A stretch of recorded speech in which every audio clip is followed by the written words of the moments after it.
Assalamualaikum warahmatullahi wabarakatuh. Kembali lagi di channel YouTube saya Edi Sutio. Pada kesempatan siang hari ini saya masih bersama Mas Bayu ya Mas ya.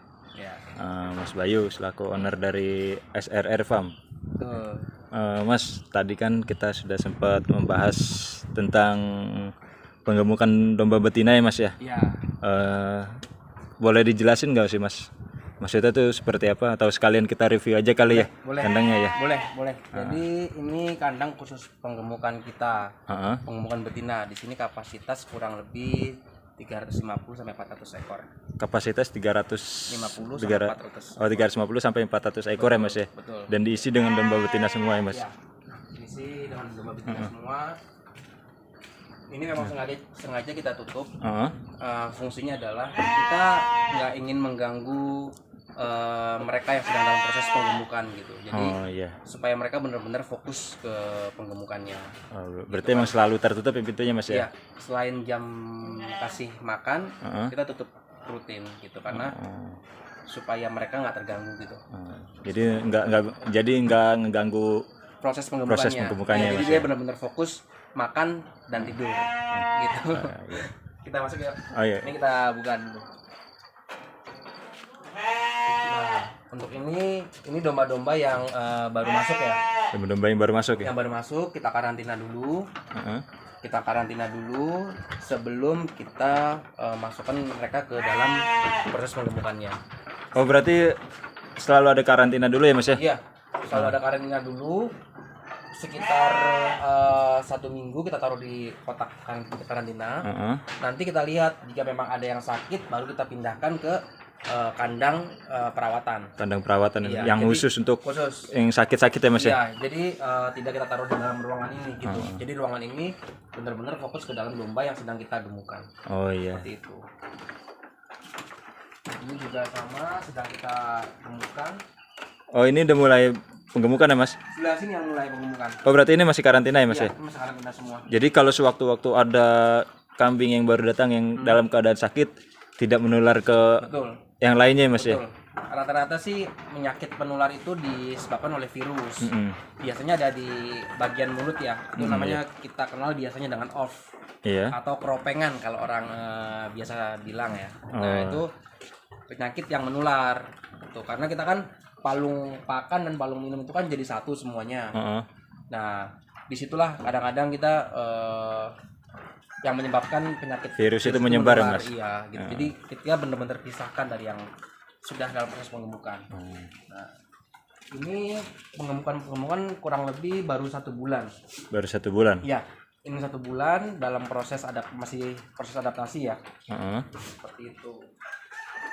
Jadi kita langsung cukur treatmentnya. Oh selalu dicukur ya Mas ya. Kalau dicukur karena pencukuran itu sangat berdampak dan pengaruh besar terhadap proses penggemukan gitu. Yang pertama kan karena memang di dalam kulit itu kan biasanya mereka ada kutu. Oh iya. Kutu itu yang menyebabkan proses penggemukan itu tidak berjalan dengan maksimal. Terlebih lagi bulu-bulu itu kan menyebabkan dia berkeringat ya. Iya.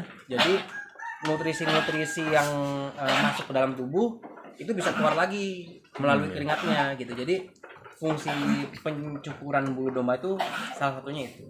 Dan ada waktu-waktu tertentunya nggak sih Mas untuk pencukuran bulu domba atau sebulan sekali kah atau 2 bulan sekali atau gimana? Kalau pencukuran bulu domba kita cukup lakukan 1 kali panen 1 kali di awal. Di awal ya. Iya, di awal kali domba itu masuk setelah kita treatment vitamin, antibiotik, obat cacing. Di 2 sampai 3 hari berikutnya langsung kita lakukan pencukuran. Pencukuran ya Mas ya. Gitu, supaya proses penggemukannya cepat. Penggemukannya cepat. Iya.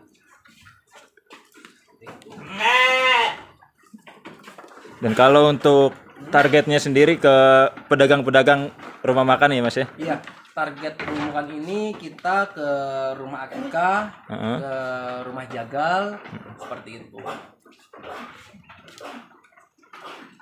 Berarti untuk memenuhi kebutuhan akikah dan jagal ya. Iya. Kita menggunakan full pakan kering. Kalau boleh tahu apa aja campuran makannya Mas? Ini pakan yang kita buat sendiri ya. Maksudnya kita itu buat konsentratnya. Kita membuat konsentratnya, lalu Untuk pakannya kita pakai starter, grower, dan finisher. Gitu. Nah itu campurannya adalah rendeng kangkung ya, dengan ampas tahu. Rendeng kangkung dengan ampas Iya. tahu ya Mas ya. Persentasenya tergantung dengan masuknya dia, karena kita pakai starter, grower, dan finisher. Dan kalau untuk kebutuhan Mas, kebutuhan tadi kan seperti rumah makan atau jagal ya Mas, itu biasanya bisa mengeluarkan berapa ekor per bulan Mas?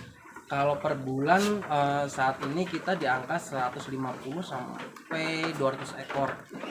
Berarti cukup lumayan ya Mas ya? Dengan tiap per bulannya 150 sampai 200 ekor. Ya lumayan sih untuk menambah biaya operasional. Iya. Seperti itu. Karena kita target sekitar 2 sampai 2 bulan setengah panen. Oh, per 2 bulan setengah ya? Jadi rata-rata nanti kita panen yang sebelah sini dulu. Ini kan sudah mau panen nih Mas Edi. Iya. Ini yang sudah mau siap panen. Berarti yang udah lama ya, sekitar 2 bulan saat. Ya. Ini sekitar 2 bulanan. Nanti ini kita keluarkan semua, kita isi yang baru lagi. Berarti yang dari sini geser ke sini ya?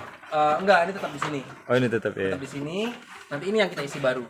Oh, isi baru lagi. Iya, kita isi baru lagi gitu. Jadi ini panen, bulan ini, dan bulan ini panen, nanti bulan sana panen gitu. Kita terus continue.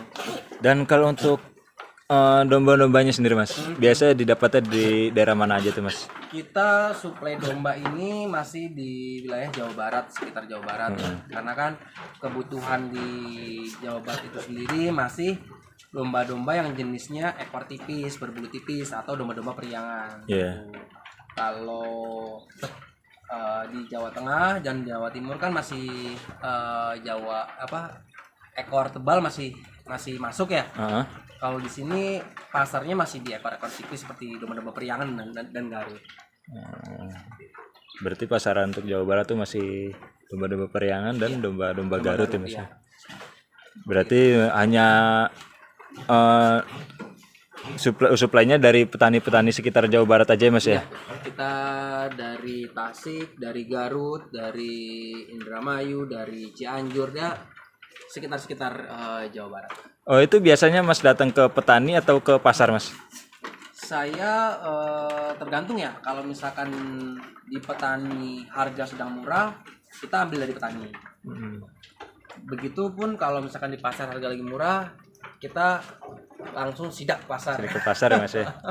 Seperti itu Mas Edi. Berarti setiap 2 bulan sekali atau 3 bulan sekali ke pasar ya Mas ya? Sebulan sekali. Sebulan sekali Karena Mas ya? ini kita atur sebulan sekali panen gitu. Jadi misalkan bulan ini panen, ya bulan ini kita cari lagi penggantinya gitu. Jadi terus-terusan kita cari. Oh, jadi tiap bulan ada yang panen ya Mas ya? Dengan memenuhi kebutuhan yang tadi ya Mas ya, 150 sampai 200 ekor per bulan ya Mas ya? Karena satu kotak ini kita isi kurang lebih 25 ekor Mas Edi. 25 ekor. Iya.